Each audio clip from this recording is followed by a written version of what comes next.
Time to donate blood, but right now may be the best time. News 8's Jonathan Ketz is live in Davenport to explain as he has breakfast with the Mississippi Valley Regional Blood Center. John? Angie, good morning. Good morning, everybody, coming to you live from the Mississippi Valley Regional Blood Center once again. Amanda Hess, the Director of Donor Relations for the Mississippi Valley Regional Blood Center, joining us now. Angie just talked about the need.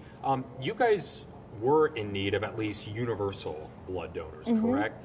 Can you explain what that is and why you guys were in need of those donations? Absolutely. So we always have a need for O-negative red cells. AB plasma is also considered a universal product, and these are universal products because anyone can receive those blood products of those types. So there's a greater demand, especially in emergency situations when hospitals may not have time to type the product before they deliver it to a patient. So let's talk about those emergency situations. The hurricanes, Hurricane Harvey that hit Texas not too long ago. Why did you guys need people to donate blood in that situation? That's a great question. So in natural disaster situations where the infrastructure in an area is damaged, a lot of times people that work for the local blood centers there, they're dealing with crisis at their own homes, and so blood centers are either not operating at all or they're operating with skeleton crews, and transportation is often an issue. So we have to help get blood into that area because those local blood centers simply can't operate in those situations. So we did provide a number of different types of blood products in that situation to Texas when that first hurricane happened, and then again to Florida. Okay.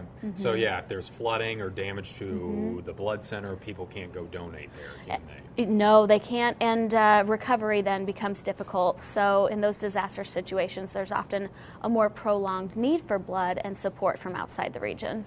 Real quickly, so Las Vegas, why were you guys not asking for blood for that situation?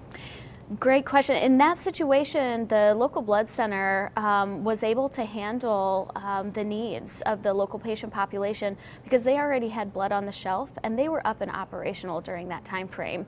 So it was the donors that had given in the days and weeks and months in advance. It was their blood that was ready and on hand when that emergency happened. They were able to replenish supplies very quickly because a great deal of donors came out immediately right after that event. So local inventories were strong and they were able to support it. Amanda Hess, Director of Donor Relations here from the Mississippi Valley Regional Blood Center. Thanks for coming on the show this morning. We have more coming up at about 6:55 this morning. Angie, we'll send it back on over to you. All right, John, thank you. And John is starting a Facebook Live to show you the behind the scenes of our Breakfast with Conversations in just a little bit. That takes place at the end of Good Morning Quad Cities on the WQAD Facebook page.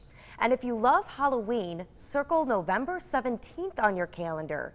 Next Thursday, we're having breakfast with one of the co-founders of Horror Fest in downtown Rock Island.